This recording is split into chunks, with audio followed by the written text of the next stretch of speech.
শাবান মাসটার আগের মাসটা হলো রজব, যেটা সম্মানিত 4 মাসের একটা মর্যাদাপূর্ণ মাস।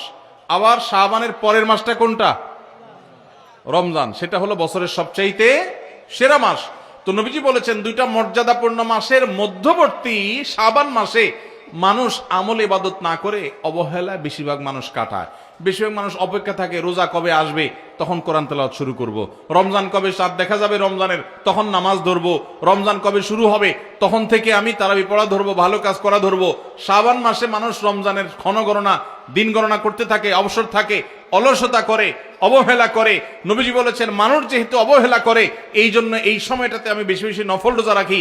কারণ যেই সময়টাতে মানুষ অবহেলা করে ওই সময় ইবাদতের আলাদা গুরুত্ব তৈরি হয়। ভোর রাতের সময় সবাই ঘুমায় থাকে, এই জন্য তখন তাহাজ্জুদ পড়লে সওয়াব বেশি। তাহলে এই যে শাবান মাসে নবীজি বেশি বেশি রোজা রাখতেন কেন? কারণ অবহেলিত মানুষ কেউ এটা করে না, এই জন্য তিনি বিশেষভাবে এই মাসে নফল রোজা রাখতেন। এই জন্য তার অনুসরণে আমরাও রাখবো। দ্বিতীয় কারণ তিনি বলেছেন কেন তিনি এই মাসে বেশি রোজা রাখেন, ওই যে ওসামা ইবনে যায়েদ রাদিয়াল্লাহু আনহুকে দুইটা কারণ বলেছেন। এর মধ্যে একটা হলো শাবান মাসটাতে মানুষ অবহেলিতা করে, আমল ইবাদত একটু কম করে, কারণ রমজান আসবে আসবে বলে অপেক্ষা করে। সেজন্য তিনি এই মাসে বেশি বেশি আমল করেন, কারণ অবহেলার টাইমের আমলের গুরুত্ব একটু বেশি।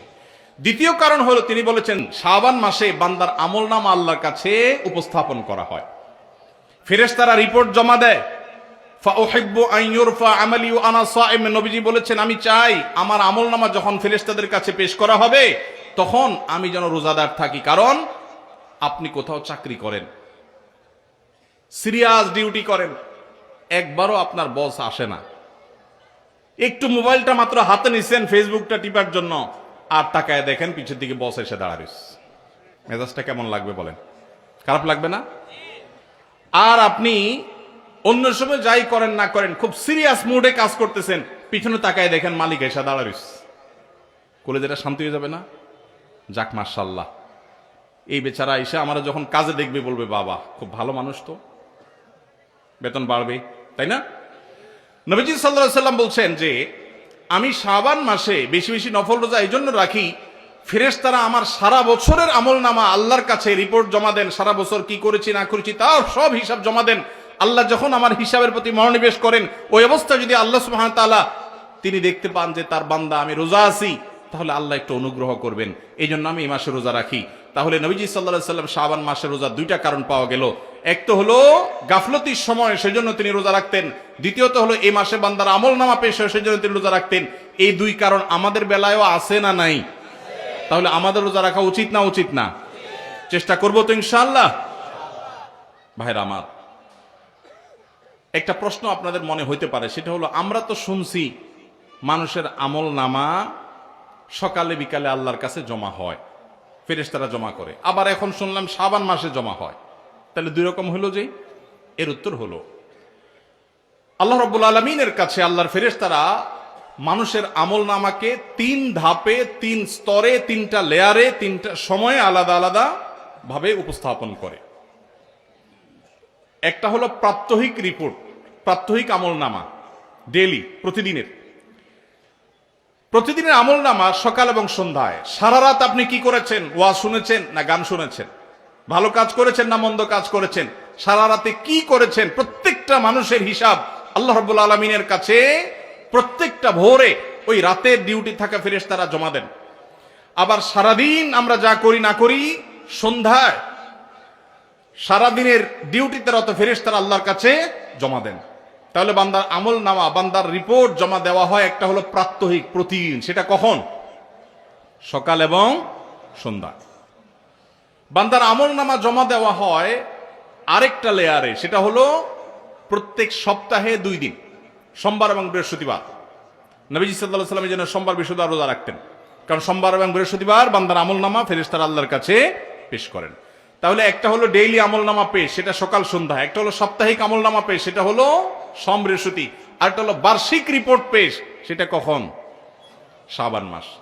বিভিন্ন অফিসে যারা চাকরি করেন মাসের হিসাব দেওয়া লাগে একরকম, ডেইলির হিসাব দেওয়া লাগে আরেক রকম, বার্ষিক রিপোর্ট দেওয়া লাগে আরেক রকম, আছে না নাই? ঠিক একইভাবে আল্লাহ রাব্বুল আলামিনের কাছে আমাদের আমলনামা পেশ করা হয়। ভাইরা আমার, সেজন্য এই রিপোর্ট জমা দেওয়ার সময়গুলোতে বান্দা বিশেষভাবে আমলে মনোযোগী হবে। এই জন্য নবী সাল্লাল্লাহু আলাইহি সাল্লাম বলেছেন ওয়াসাব্বিহু, আল্লাহ তাআলা বলেছেন কোরআনে কারীমে ওয়াসাব্বিহু বুকরাতাম ওয়া আসীলা, সকাল সন্ধ্যা আল্লাহর তাসবিহ পেশ করো।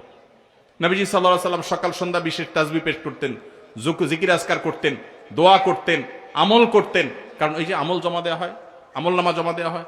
আবার সোমবার বৃহস্পতিবার রোজা রাখতেন, কারণ আমল নামা জমা দেওয়া হয়। আবার শাবান মাসে বেশি রোজা রাখতেন, কারণ আমল নামা জমা দেওয়া হয়। তাহলে আমল নামা জমা দেওয়ার তিনটা লেয়ার আছে, মনে থাকবে তো ইনশাআল্লাহ ভাইরা আমার।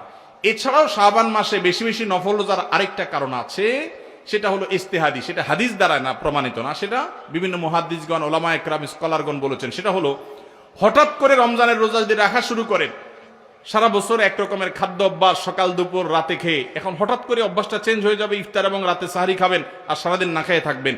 হঠাৎ করে 30 দিনের রোজা রাখতে কি আপনার কষ্ট হয় কিনা, অভ্যাসটা আগে থেকে যেন হয়, সেজন্য শাবান মাস থেকে কিছু কিছু নফল রোজা রাখতে হয়। এটা হলো ওয়ার্ম আপ, রিহার্সেল, প্রস্তুতিমূলক রোজা। এই জন্য ভাই এই শাবান মাসে বেশি বেশি রোজা রাখবেন তো ইনশাআল্লাহ। পুরো মাসের প্রথম 15 দিন 20 দিন রোজা রাখার তৌফিক যদি নাও হয়, অন্তত একটা রোজা হইলেও নবীজির সুন্নাত আমল করতে গিয়ে আমরা কারা কারা করবো একটু হাত তুলে দেখি। একটা হইলেও রাখবেন ইনশাআল্লাহ, নিয়ত করছেন তো ইনশাআল্লাহ। সবে বরাতেরটা না, ওইটা বাদে একটা হইলেও রাখবেন, নিয়ত করছেন তো ইনশাআল্লাহ। আল্লাহ আমাদের সবাইকে আমল করার তৌফিক দান করুন। এই আমলটা যদি আপনারা করেন ভাইরা, হারিয়ে গেছে, সমাজে আলোচনা নাই, সেজন্য আমি আলোচনা করলাম। বিলুপ্ত হওয়া আমলগুলোর একটা শাবান মাসে বেশি বেশি নফল রোজা, চর্চা নাই, আমল নাই, আলাপ নাই, মানুষ ভুলে গেছে। আপনারা যে ঘরে ঘরে রাখেন, মানুষ জানবে, সুন্নাহটা জিন্দা হবে, ঘরে ঘরে আমলটা শুরু হবে। আপনি অন্য মানুষকে বলবেন একই কথা, তাকে উদ্বুদ্ধ করবেন, তাহলে নবী সাল্লাল্লাহু আলাইহি সাল্লামের ওই হাদিসের ফজিলত পাবেন। আপনি মৃত সুন্নতকে জিন্দা করলেন, সেই সওয়াবটা পাবেন। চেষ্টা করা যাবে তো ইনশাআল্লাহ। তো এই মাহফিল থেকে আমি সামারি করছি, কথা তো অনেকই বললাম। দুটি জিনিস অন্তত আমরা সবাই সংকল্প করে নিয়ত করে যাব। মা বোনরা যারা শুনছেন, আপনারা যারা শুনছেন, সবাইকে বলছি, একটা হলো আজানের জবাব দেওয়ার কথা বলেছি, আর একটা হলো শাবান মাসে বেশি বেশি নফল রোজা রাখার প্রকার। 2টা 4টা 6টা ভাইরা আমার, রোজা রাখলে মরে যাবেন না, মনে হয় যে সারাদিন না খায় কেমনে থাকবো। যারা নিয়মিত নফল রোজা রাখেন তারা জানেন পানির মতো সোজা, কোনো ব্যাপার না, আল্লাহর রহমত। একটু চেষ্টা করলেই হয়, একটু হিম্মত করলেই হয়। চেষ্টা করা যাবে তো ইনশাআল্লাহ, নিয়ত করা যাবে তো ইনশাআল্লাহ। আল্লাহ আমাদের সবাইকে আমলের তৌফিক দান করুন। আস-সুন্নাহ ফাউন্ডেশন, উম্মার স্বার্থে সুন্নাহর সাথে।